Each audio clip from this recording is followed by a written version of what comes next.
Student कैसे हैं आप लोग? आई होप अच्छे ही होंगे।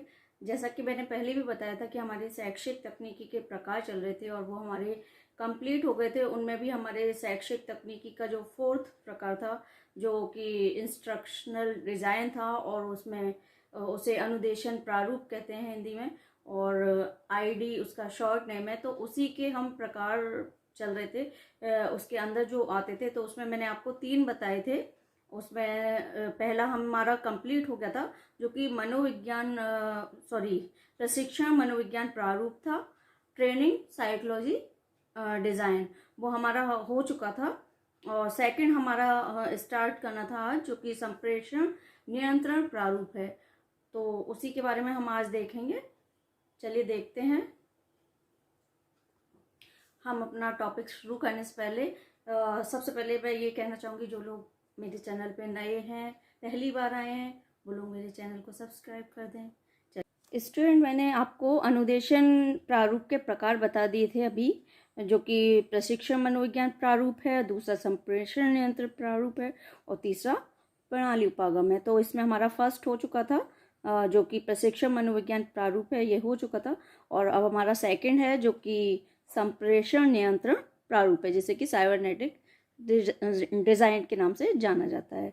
और इसका शॉर्ट नेम भी अभी मैंने बताया था, आईडी। ठीक है, तो इसके बारे में हम देखेंगे। ये जैसे कि संप्रेषण का मतलब क्या होता है, बहुत से लोग नहीं जानते होंगे। संप्रेषण उसका मतलब होता है कम्युनिकेशन। ठीक है, कई बार ऐसा होता है कि हम लोग इंग्लिश वर्ड ही जानते होते हैं और हिंदी में उसका मतलब नहीं जानते हैं, तो मैंने इसीलिए आपको बता दिया है। और देखिए, शायद बुक में भी लिखा होगा, अभी नहीं आया, कोई बात नहीं, आगे आएगा तो मैं बता दूंगी। लेकिन संप्रेषण का मतलब होता है कम्युनिकेशन। ठीक है, और जैसे ये संप्रेषण, जैसे कि नाम से ही आप लोग को पता चल रहा होगा कि ये 2 शब्दों से मिलकर बना है। सम और प्रेषण मतलब समान रूप से भेजा गया। इसका मतलब क्या है? समान रूप से भेजा गया। संप्रेषण यानी कम्युनिकेशन। ये बताया ही मैंने। और कम्युनिकेशन शब्द की उत्पत्ति लैटिन भाषा के कम्युनिस्ट शब्द से हुई है, जिसका मतलब होता है सामान्य बनाना या संप्रेषण। या फिर संप्रेषण का मतलब हम ऐसे समझ सकते हैं, सूचना और विचारों का आदान प्रदान होना। संप्रेषण का मतलब सूचना या विचारों का आदान प्रदान होना है।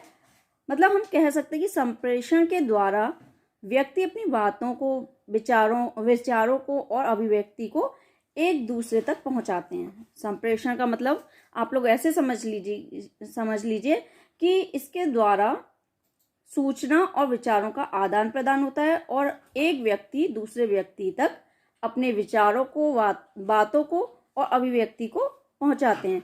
संप्रेषण शिक्षा के लिए बहुत जरूरी है।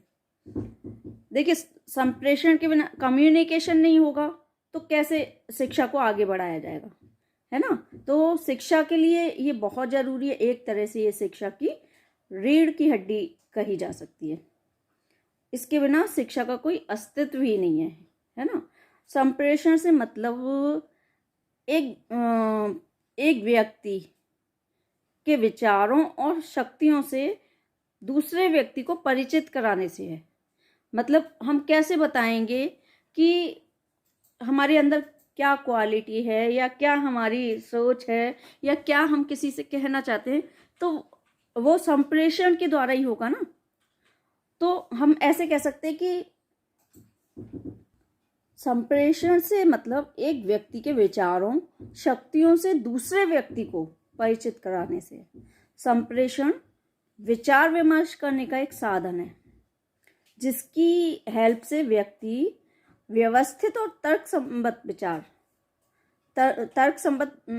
विचार व सम्मति को ग्रहण करके अपना मार्गदर्शन प्राप्त करते हैं।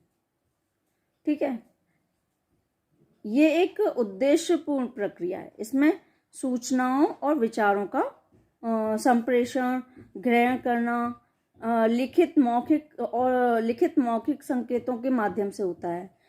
कैसे हम बताएंगे? हम कुछ लिख के बताएंगे दूसरे तक, अपनी बातों को कैसे पहुंचाएंगे? लिख के या बोल के, है ना, या किसी जो संकेतों के द्वारा, ऐसे ही तो पहुंचाएंगे। संप्रेषण के मुख्य दो प्रकार हैं, जो कि एक शाब्दिक संप्रेषण है और दूसरा अशाब्दिक संप्रेषण है। ये मुख्य दो प्रकार हैं। और जो शाब्दिक संप्रेषण होता है इसमें भाषा का प्रयोग होता है, और जो अशाब्दिक है ये, चलिए इतना हम अभी नहीं देखते, नहीं तो कन्फ्यूजन क्रिएट हो जाएगा। हम अभी इतना ही देखेंगे। इसके बारे में देखते हैं पहले संप्रेषण नियंत्रण प्रारूप के बारे में, फिर इसके जो प्रकार हैं या और भी चीज़ें हैं, काफ़ी लंबा टॉपिक है ये भी, तो उसके बारे में हम बाद में देखेंगे। चलिए देखते हैं जल्दी से।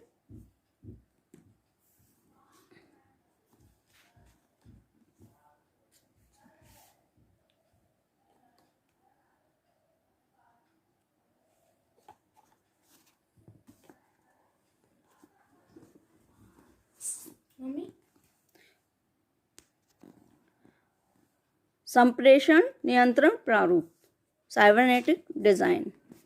ये ब्लर सा क्यों गया एकदम। संप्रेषण नियंत्रण शब्द साइबरनेटिक का हिंदी पर्याय है।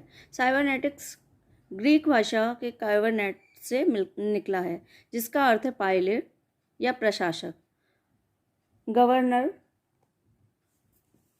काइवर नेम का अभिप्राय शासन करने से है। काइवर नेम है ना, यस, हाँ, शासन करने से है। अतः कहा जा सकता है कि संप्रेषण नियंत्रण प्रशासन करने की एक व्यवस्था अथवा प्रारूप है। मतलब इसका जो अर्थ है, ये इसका मतलब है कि प्रशासक या शासन करने से इसका मतलब निकाला जाता है। तो इसमें यही बताया है ना, तो इसीलिए ये कहा जा सकता है कि ये एक प्रशासन करने की एक व्यवस्था या प्रारूप है। ठीक है, it is a science of communication and control. ठीक है, इसमें नियंत्रण, ये आधा, अच्छा आधा नीचे है, चलिए, आधारभूत तत्व है। इसमें नियंत्रण आधारभूत तत्व है। नियंत्रण से अभिप्राय यहाँ पर परस्पर संबद्ध रहने से है। यह प्रारूप गतिशीलता तथा स्वचालन सेल्फ रेगुलेशन को लक्ष्य मानता हुआ इस बात पर जोर देता है कि संप्रेषण नियंत्रण प्रक्रिया की समस्त विधियां छात्रों के व्यवहार को नियंत्रित करके उसके व्यवहार में अपेक्षित परिवर्तन लाए। ये समझ में आ चुका होगा, मैंने समझाया भी है कि ये एक तरह से ऐसी डिज़ाइन तैयार की गई है जो कि छात्रों को नियंत्रण, छात्रों के व्यवहार को नियंत्रित करके उनके व्यवहार में परिवर्तन लाया जा सके। ठीक है, आगे चलते हैं। इसके आधारभूत तत्व। संप्रेषण नियंत्रण की प्रक्रिया में 3 आधारभूत तत्व होते हैं। अदा या लागत, इसे इनपुट कहते हैं, ये मैं पहले बता चुकी हूँ। यह संपूर्ण प्रक्रिया में प्रथम आवश्यक अदा या शिक्षण सामग्री का प्रस्तुतिकरण है। उदाहरण के लिए पुस्तकालय अदा के अंतर्गत लिखित मुद्रित सामग्री, दृश्य श्रव्य सामग्री, डायग्राम तथा चार्ट आदि आते हैं। किसमें? इनपुट सामग्री में। ठीक है, अदा या लागत। अतः यह वह इकाई है जिसमें हमें प्रक्रिया का बोध होता है और जिसके द्वारा हमें पठन सामग्री या सूचनाएं प्राप्त होती हैं। दूसरी महत्वपूर्ण अदा अनुदेशन व्यवस्था का वस्तुनिष्ठ होना है, जिसकी पुष्टि या प्रारूप करता। दूसरी महत्वपूर्ण अदा अनुदेशन व्यवस्था का वस्तुनिष्ठ होना है, जिसकी पुष्टि यह प्रारूप करता है। तीसरी अदा छात्रों की निजी विशेषताओं का अनुदेशन व्यवस्था में स्थान दिलाती है, और अंतिम अदा अनुक्रिया के रूप में छात्रों का अनुशीलन है। प्रदा आउटपुट। अनुदेशन व्यवस्था में छात्रों के सामने प्रदर्शन करना एक प्रदा कहलाती है। यह इकाई क्रम की प्रक्रिया का परिणाम है, जो लिखित भी हो सकती है और अलिखित भी। इसका उद्देश्य कुछ अनुक्रियाओं को उत्पन्न करना होता है। मैंने ये आउटपुट वाला शायद पढ़ा दिया, वो किसी का फ़ोन आ गया था तो बीच में ये मेरे को छोड़ना पड़ा था अभी। तो आप देखते हैं, ये शायद मैंने पढ़ा दिया है, फिर भी एक बार करा देती हूँ। प्रदा, अनुदेशन व्यवस्था में छात्रों के सामने प्रदर्शन करना एक प्रदा कहलाती है। या यह इकाई क्रम की प्रक्रिया का परिणाम है जो लिखित भी हो सकती है और अलिखित भी। इसका उद्देश्य कुछ अनुक्रियाओं को उत्पन्न करना होता है। यंत्र संसाधक, इसके माध्यम से सूचनाओं में अथवा सामग्री में संशोधन तथा परिमार्जन किया जाता है। संसाधक का अभिप्राय उस यंत्र से भी होता है जो तथ्यों को किसी रेखीय विधि से क्रमशः प्रदर्शित करता है। छात्रों में जो भी अनुक्रियाएं करते हैं, संसाधक उनमें संशोधन कर उन्हें क्रमबद्ध बनाता है। संप्रेषण नियंत्रण प्रक्रिया में संप्रेषण व्यवस्था दो प्रकार की होती है, मुक्त पाश व्यवस्था या खुली कड़ी क्रम। मुक्त पाश क्रम में प्राप्त उपलब्धि का प्रभाव उसके भविष्य के किसी कार्य पर नहीं पड़ता। इससे ना तो अदा प्रभावित होती है और ना ही प्रदा प्रभावित होती है। आवृत पाश व्यवस्था, आवृत पाश व्यवस्था को वंद कड़ी क्रम भी कहा जाता है। इस क्रम में परिणाम आउटपुट प्रणाली के अंग बन जाते हैं और भविष्य के प्रयोगों, परिणामों तथा उपलब्धि पर प्रभाव डालते हैं। इस प्रकार की व्यवस्था को ही संप्रेषण नियंत्रण व्यवस्था कहा जाता है। ये देख लीजिएगा, ये संप्रेषण व्यवस्था के दो प्रकार हैं प्रक्रिया के, ठीक है। संप्रेषण नियंत्रण प्रक्रिया के दो प्रकार हैं, देख लीजिएगा। आगे चलते हैं। इस प्रारूप के अनुसार शिक्षक और छात्र मशीन की भांति काम करते हैं और शिक्षक प्रक्रिया में संप्रेषण तथा नियंत्रण जैसी प्रक्रियाएं चलती रहती हैं। शिक्षक छात्रों को विभिन्न विधियों से पढ़ाते हैं, उन्हें सीखने के योग्य बनाते हैं और नवीन ज्ञान प्रदान करते हैं। संप्रेषण नियंत्रण व्यवस्था की उपयोगिता, इसकी क्या उपयोगिताएं हैं वो देख लेते हैं जल्दी जल्दी। यह व्यवस्था शिक्षण प्रक्रिया को अधिक व्यवस्थित तथा वैज्ञानिक बनाती है, लीनियर अभिक्रमित अध्ययन के सिद्धांतों को स्पष्ट करती है। यह शिक्षण का सार्वभौमिक रूप प्रदर्शित करती है। शिक्षण प्रक्रिया को वैज्ञानिक विश्लेषण प्रस्तुत कर इसे उन्नतिशील बनाने का प्रयास करती है। शिक्षक को शिक्षण तंत्र समझने में सहायता देती है। इससे नियंत्रण द्वारा अपेक्षित अधिगम व्यवहार की प्राप्ति होती है। पृष्ठपोषण तथा अनुशीलन के माध्यम से छात्रों के सीखने के व्यवहार को नियोजित एवं नियंत्रित करती है। नवीन शिक्षण के प्रतिमान तैयार करने में सहायक है। कक्षा अनुदेशन में उपयोगी है। यह सामूहिक तथा वैयक्तिक दोनों प्रकार के अनुदेशन पर ध्यान देती है। इसके पृष्ठपोषण, ये सबने देख ही लिया होगा। पृष्ठपोषण किसे कहते हैं, फीडबैक को कहते हैं। बहुत से लोग नहीं जानते होंगे तो आज वो देख चुके होंगे इसमें। वैसे जो इस तरह के एग्ज़ाम देते हैं तो उन्हें पता ही होगा। चलिए आगे देखते हैं फीडबैक। इसके पृष्ठपोषण, फीडबैक के सिद्धांत के फलस्वरूप शिक्षक प्रशिक्षण के क्षेत्र में अनेक नवीन विचारधाराएं आई हैं। माइक्रो टीचिंग, मिनी टीचिंग, अभिक्रमिक अध्ययन, अंतःक्रिया विश्लेषण आदि, ये सभी संप्रेषण नियंत्रण व्यवस्था के पृष्ठपोषण या फीडबैक के सिद्धांतों पर आधारित है। तो ये था हमारा संप्रेषण नियंत्रण प्रारूप। ये आज आपका फिनिश तो नहीं कहूँगी क्योंकि इसमें अभी मैं और बताऊँगी। ये फिनिश तो नहीं, बहुत छोटा सा इसमें दिया हुआ है, तो मुझे नहीं लगता कि इतनी जल्दी इसे समझ में आया होगा। इसकी काफ़ी चीज़ें बहुत ज़रूरी हैं, तो वो मैं अभी और बताऊंगी जहाँ तक है, और देखते हैं जैसे भी होगा। क्योंकि मैंने पहले भी आप लोग को बताया हुआ है कि ये मैं एक बुक में से नहीं कराती, काफ़ी बुक में मैं ये देख के और नेट पर से देख के ये नोट्स तैयार करती हूँ और तब मैं बताती हूँ। और इस बुक में तो ज़रा सा ही दिया हुआ है, तो देखते हैं। अगर मुझे लगेगा जो चीज़ें ज़रूरी हैं इसमें वो मैं बता दूंगी, नहीं तो फिर देखेंगे प्रणाली उपागम, तीसरा जो इसका प्रकार है। और जैसे भी होगा आप लोग इसे अच्छे से देखिए, नहीं समझ आए तो पूछ लीजिएगा।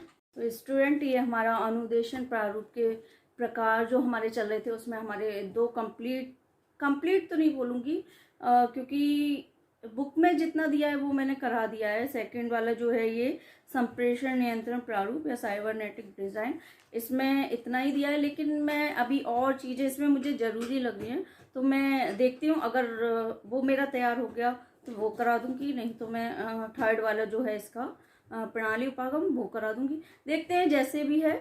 तो आप लोग अच्छे से तैयार करिए, और कोई भी चीज़ अगर आपकी समझ ना आए या आपको किसी और टॉपिक पे कुछ भी समझना है तो आप लोग मुझे बता सकते हैं, और मैसेज कर सकते हैं, कमेंट कर सकते हैं, तो उसके बारे में मैं वीडियो अपलोड कर दूंगी। मैं पहले भी आपको बता चुकी हूँ कि हम वीडियो में पूरा अपलोड नहीं कर सकते, और वीडियो में कुछ खास चीज़ें ही मैं अपलोड करती हूँ, क्योंकि जो हमारा लेक्चर होता है वो काफ़ी लंबा हो जाता है, और पूरा हम उसमें जो भी हम एक्सप्लेन करते हैं उसे हम पूरा नहीं अपलोड कर सकते। तो इसीलिए हमें बहुत कम उसमें से जो हमें ज़रूरी लगता है बस वही अपलोड करते हैं। तो इसीलिए मैं बार बार आप लोग से बोल रही हूँ कि जो चीज़ ना समझ आई हो तो आप लोग मुझे कमेंट कर सकते हैं, उसके बारे में मैं दोबारा से एक्सप्लेन करके बता दूंगी और एक्सप्लेन कर दूंगी, या अलग से किसी को कुछ भी टॉपिक पे कोई जानकारी चाहिए या कुछ भी सीखना हो या कुछ भी टॉपिक तैयार करना हो तो वो भी आप लोग मुझसे बोल सकते हैं, तो उसके बारे में मैं दोबारा से बता दूंगी। और नहीं समझ आ रहा तो बार बार कह रही हूँ कि आप लोग पूछिए, कमेंट करिए, नेगेटिव कीजिए, पॉजिटिव कीजिए, हर तरह के कमेंट मुझे अच्छे लगते हैं, ऐसा कुछ नहीं है। और नेगेटिव कमेंट भी होते हैं तो उनसे भी अपनी गलतियाँ पता चलती हैं, और पहले भी काफ़ी लोगों ने नेगेटिव कमेंट भी किए थे तो मुझे पता चला था, तो मैंने उसमें भी सुधार किया था। जब तक आप लोग बताएंगे नहीं तो हम कैसे समझेंगे। तो इसीलिए आपको जो सही लगता है आप वो बताइए, कोई दिक्कत नहीं है ऐसी कि किसी को बुरा लगेगा भला लगेगा, ऐसा कुछ नहीं होता है। आप बताइए। और जो लोग नए हैं, हमेशा की तरह फिर से कहूँगी, बार बार कहूँगी, हमेशा कहूँगी कि जो लोग नए हैं चैनल को सब्सक्राइब कर दीजिए, लाइक शेयर कमेंट करते रहिए। Thank you.